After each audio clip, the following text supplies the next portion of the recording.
You can't really count on anything, but like if you're not going to take a chance on this one, what are you going to take a chance on?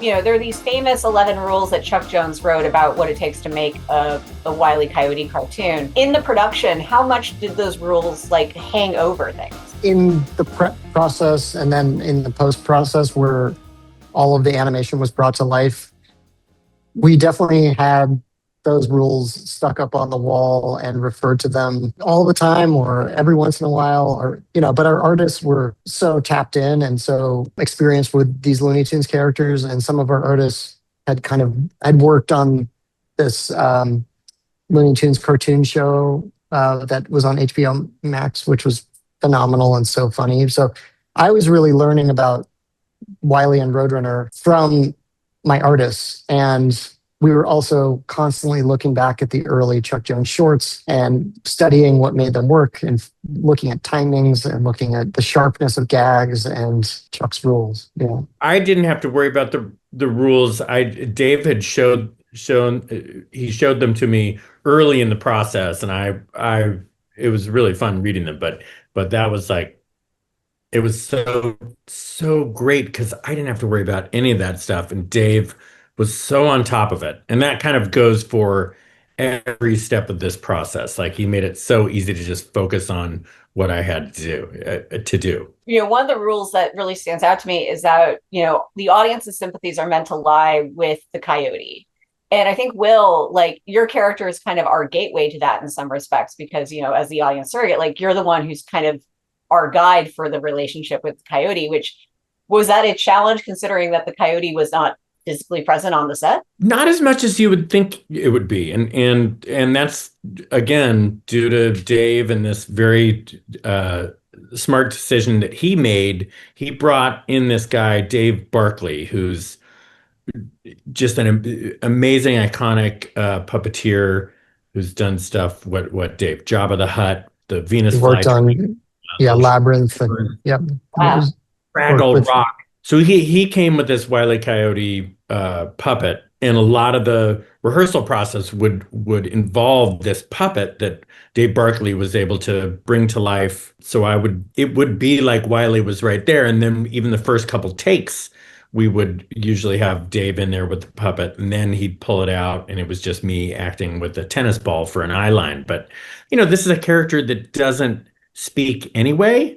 So it was going to be weird no matter what. Yeah, but that really was a great way to bring it to life in my mind. And I know, I've talked with the other actors about how comfortable it made them as well. Something I found myself really fascinated by as I was watching was the ways that live action and animation are getting blended together, and like a prop that might be animated in one frame, it becomes a live action in another frame. It seems like that was probably a bit of a challenge to navigate. In the world of this movie, we are telling a story that Acme is the biggest corporation in the world, and the suite of products that they sell to humans is quite slick and quite reliable.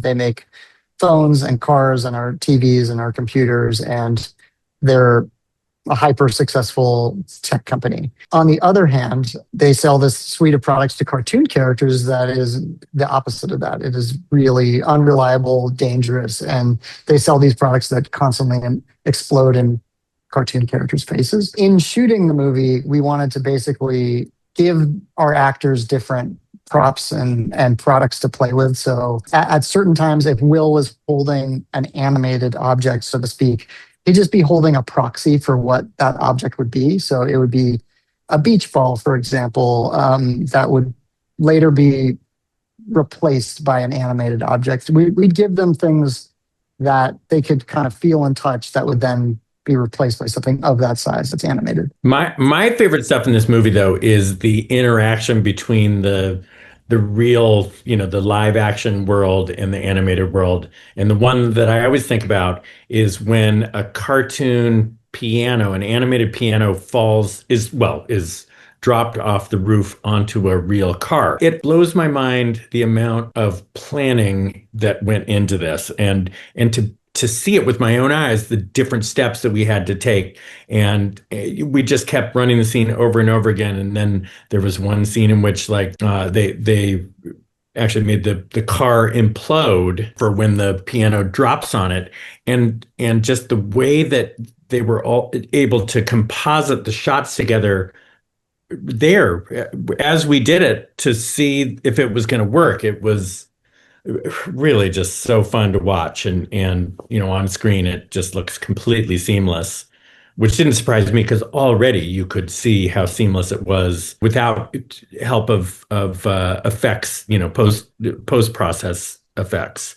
So Yeah, a movie like Who Framed Roger Rabbit was like hugely inspirational to us in the both the writing process here and also in the approach to process. Like that movie really went the long road to make sure that the gags had authenticity, and I feel like they're funnier that way. So that movie just involves so many real practical gags that actors interacted with. So and we put Will in front of so many practical gags like imploding cars and sticks of dynamite that would explode in his office. And sometimes it's Will and sometimes it's his very brave stuntman Casey, who's experiencing the danger. But we really wanted to shoot as many practical gags as possible to get that feeling of authenticity.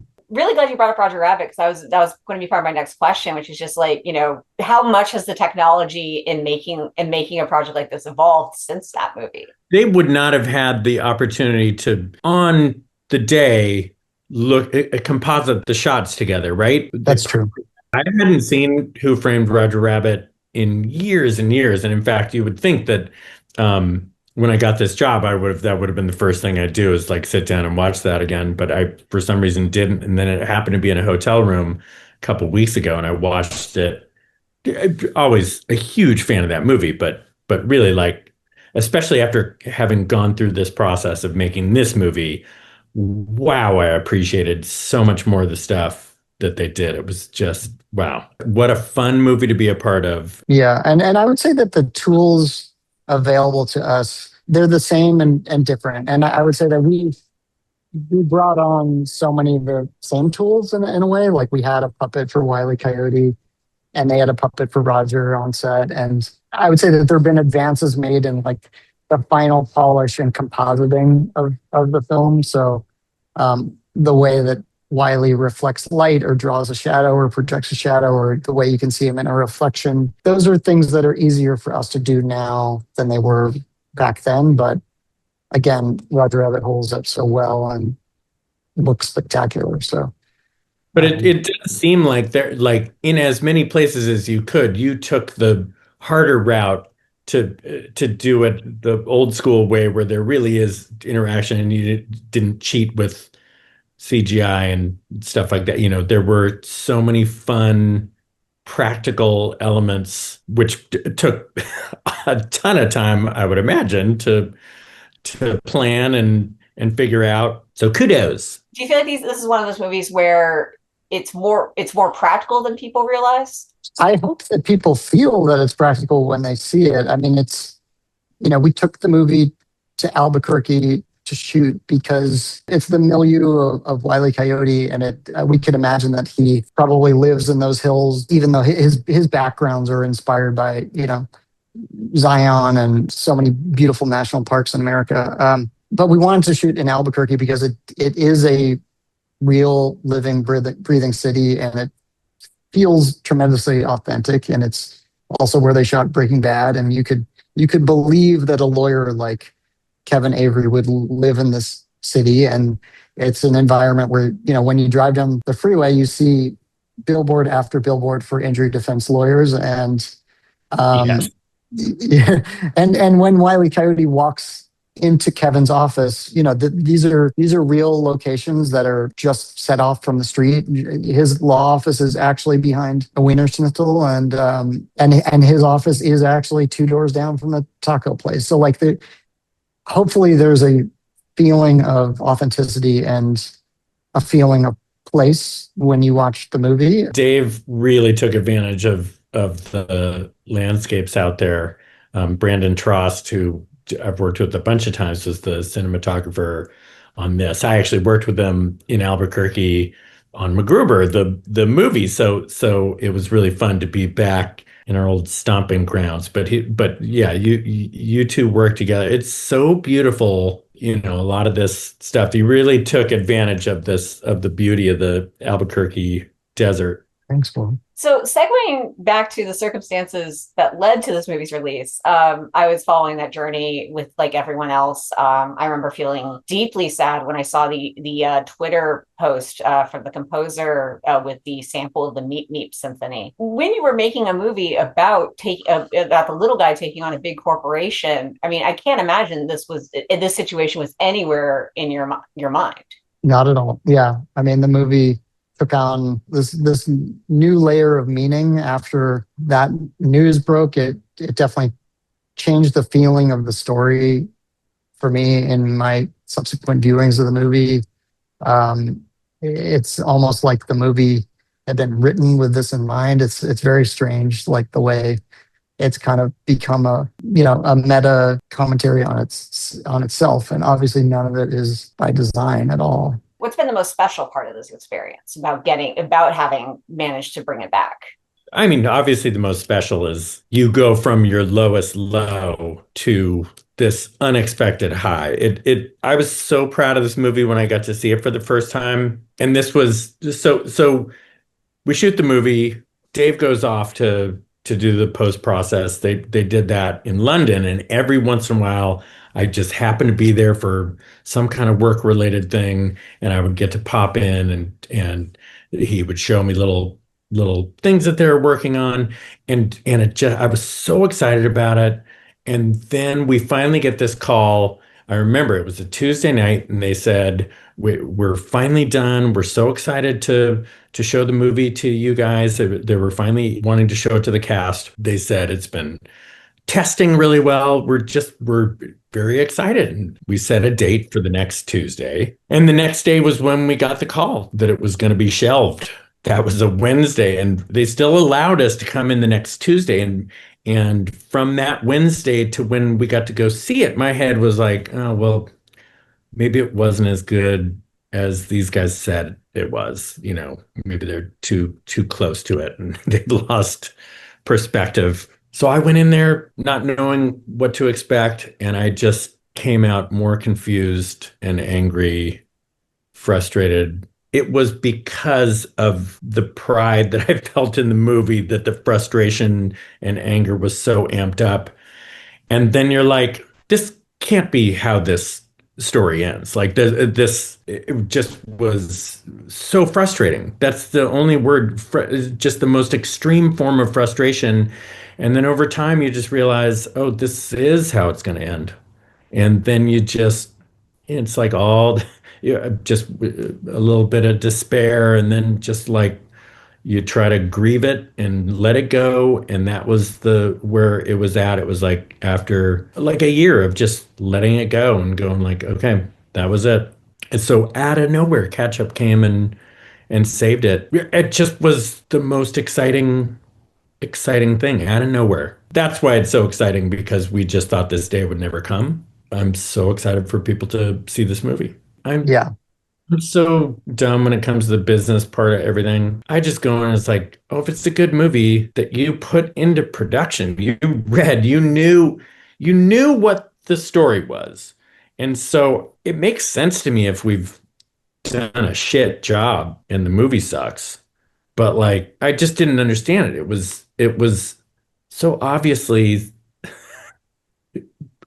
turned out better than this already fantastic script. So it's like, it didn't make sense to me. I didn't agree with the decision, but God, what do I know? It's always going to be a crapshoot.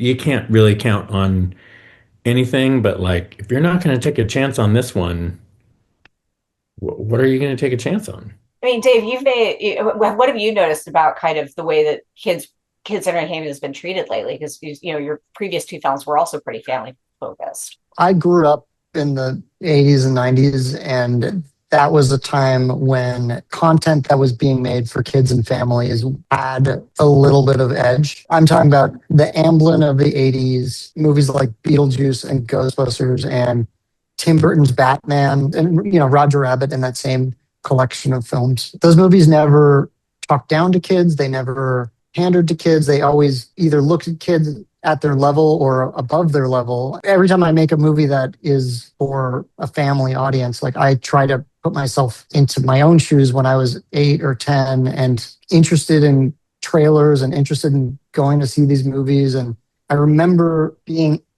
into the kinds of things that looked a little too scary or a little, like they were made for my older sibling. And that just made all that kind of stuff just made me lean in more. So our goal in making this movie was to hopefully to carry that torch and make something for kids that did not feel condescending. It didn't feel too obvious on its face or too moralizing or pandering. And we wanted to make something honestly for adults and kids equally that a whole family could enjoy. And those are the thoughts that went into the making of it tonally. And that was kind of our ambition when we set out to make this thing in the first place. Yeah, I remember when I first read the script and I was like, courtroom drama with anime. I just thought bad version of this is like a movie for nobody. It's like too immature for adults and like all the courtroom stuff would turn off kids but then the flip side was that it kind of hits all the marks for all ages, and I feel like we did that. I went into this movie. I hadn't seen the Looney Tunes forever, but I grew up on them.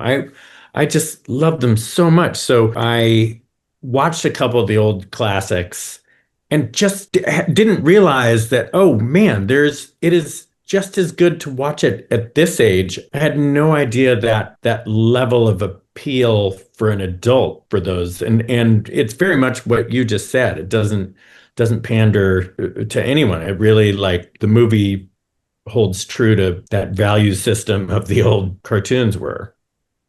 Absolutely. And that's, to me, that's what Looney Tunes has always been. Like, Looney Tunes has always been for adults and kids. Like, and the voice of it has always been smart and sophisticated and sarcastic and clever and not over explained and witty and all.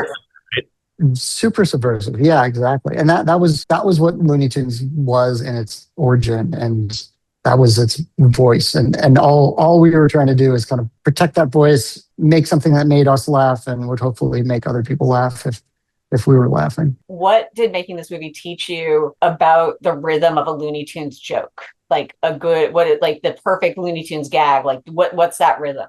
It's so interesting because I don't even know how to answer that. Like, before doing this movie, and I'll even say before just talking about the movie, we've been talking about it a lot as it's nearing release. And it's something I never really thought about. When I would get asked, oh, what were your comedy influences? I would always talk about Saturday Night Live, and I would talk about Letterman. And as I've been going through this process, I've realized, oh, the Looney Tunes were just as formational for my comedy brain as all those other things. In fact, maybe even more so, because that was like the earliest forms of comedy that I was subjected to. So it just has always been there in my mind. You go through this process without even thinking about it, and just having been so immersed at such an early age, it's just kind of part of your being a little bit. Yeah, Sammy Birch, who wrote this movie, she just did such a great job of staying true to that rhythm. It just, everything always made sense to my brain, and I never really analyzed it. I'm the straight man in this, the cartoons are the jokesters, and so it's like in MacGruber, like we needed Ryan Phillippe needed to be the straight man to make me and Kristen Wiig's goofiness, to ground it. The key to the humor was all of us humans kind of just playing it very straight and very real. And not to say people aren't funny. I mean, John Cena is so good in this, and Martha Kelly and Tone, and just, it's Lana. Everyone has their moments, but we know who we are serving, and that's Wiley and the other Looney Tunes. Would you say that's correct, Dave? Did I screw up my answer? No, 100% correct. And the thing that I learned in studying the animation and working with the animators and looking at all these old cartoons was there's like a quickness and a severity to the way that Chuck Jones built those original shorts. Sure, some of the gags are set up, but a lot of them come out of nowhere with a real quickness and a sense of surprise and intensity that is very funny. And that quickness and that punchiness, both in the way that Wiley animates from like pose to pose, which is very like quick and snappy, to just the way that impacts and boulder crashes and piano falls happen is all about like speed and sometimes not seeing things coming. Well, that's my time with y'all. Thank you so much for doing this today. It's been such a pleasure, and I'm more excited than most times when I say this, but I say I'm excited for people to see the movie.